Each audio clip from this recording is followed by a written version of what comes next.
Panorama group, जो सोचता है वो करता है।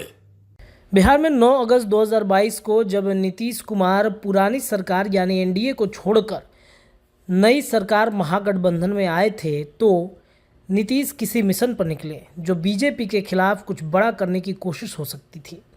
10 महीने में नीतीश ने पटना में 15 दलों के नेताओं को कांग्रेस के साथ बिठा दिया, लेकिन नीतीश के मिशन का कांग्रेस ने बेंगलुरु में अधिग्रहण कर लिया। जो लगातार इस बात की चर्चा भी होती है कि कांग्रेस ने नीतीश के इस पूरे बैठक को ही हाईजैक कर लिया। अब इसके बाद से चर्चाएं तेज हो गई कि ड्राइवरिंग सीट पर नीतीश की जगह कांग्रेस बैठ गया है। अब कांग्रेस को बैठाने के बाद जिस प्रकार से लालू और कांग्रेस की नज़दीकियां बढ़ी, ऐसे में नीतीश कुमार थोड़े असहज जरूर हो गए। अभी कांग्रेस के एजेंडों पर राज्यों के चुनाव हैं, जहां जीत मिलने पर वो क्षेत्रीय दलों से कुछ ज़्यादा सीट लेने की नैतिक ताकत हासिल कर सकता है।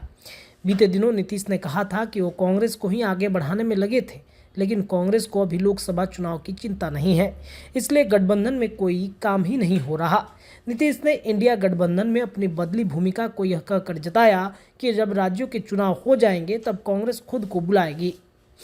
नीतीश ही थे जिन्होंने गैर कांग्रेसी मोर्चे की बात करने वाले नेताओं को भी विपक्षी एकता की धुरी कांग्रेस को स्वीकार करने के लिए मनाया। नवीन पटनायक, के चंद्रशेखर राव उर्फ केसीआर की तरह जो नेता नहीं माने, उन्हें छेड़ दिया। लेकिन अब नीतीश की ताज़ा नाराजगी कांग्रेस के लिए खतरे की घंटी है। अखिलेश यादव, ममता बनर्जी और अरविंद केजरीवाल गठबंधन में 3 ऐसे नेता हैं जिनसे कांग्रेस की बात कब टूट जाए कोई नहीं जानता। लेकिन कांग्रेस के इस बयान के बाद कांग्रेस पर हुए हमले पर जिस तरीके से नीतीश कुमार ने सीपीआई के मंच से कांग्रेस को लेकर जो बातें कही, ऐसे में कांग्रेस सख्ते में आ गया।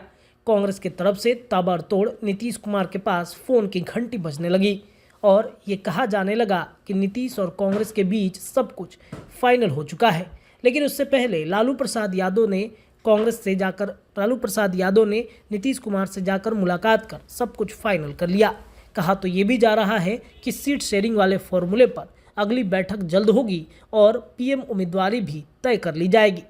आपको बता दें कि दिल्ली कांग्रेस मुख्यालय से जो फ़ोन आया, कांग्रेस के राष्ट्रीय अध्यक्ष मल्लिकार्जुन खड़गे ने सीएम नीतीश से फ़ोन पर बात की।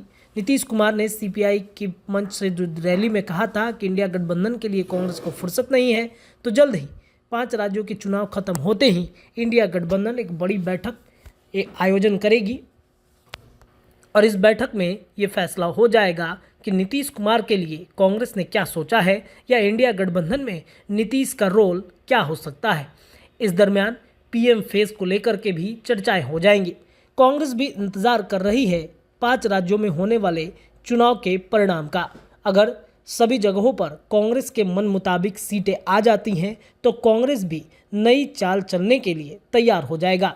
अब ऐसे में नीतीश ने भी क्या भीतर ही भीतर कोई नया प्लान बना लिया है क्या? देखिए, इसके पहले में खबर में हमने आपको बताया था कि नीतीश ने जिस तरीके से हमला किया कांग्रेस पर, जो बातें बन पाई, जो बातें हुई, ऐसे में नीतीश के पास ताबड़तोड़ जो कांग्रेस मुख्यालय दिल्ली से फ़ोन आने लगे। इसमें क्या सब कुछ फाइनल बात नहीं हो पाई है? नीतीश अब भी इंडिया गठबंधन से मन खींचने में लगे हैं। इस पर चर्चाएं अब तेज हो गई।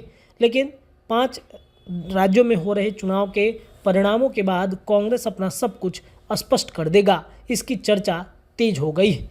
जुड़े रहिए भारत लाइव के साथ। बहुत बहुत धन्यवाद। पनोरमा ग्रुप, जो सोचता है वो करता है। अगर ये वीडियो पसंद आई और वह बिहार के राजनीति और बिहारियत से सरोकार रखेनी तो सब्सक्राइब बटन दबा के चैनल के सब्सक्राइब कर ली। ओजे एगो घंटी बा, ओकरा बटन दबा देला से कुल सटीक और मारक खबर रुआ मुफ्त में मिल जाई। अगर रुआ पत्रकारिता के हमनी के नया प्रयोग में सहयोग कर चाहतानी तो ज्वाइन बटन दबा दी। पेटीएम नंबर नोट कर ली 9386816700। धन्यवाद।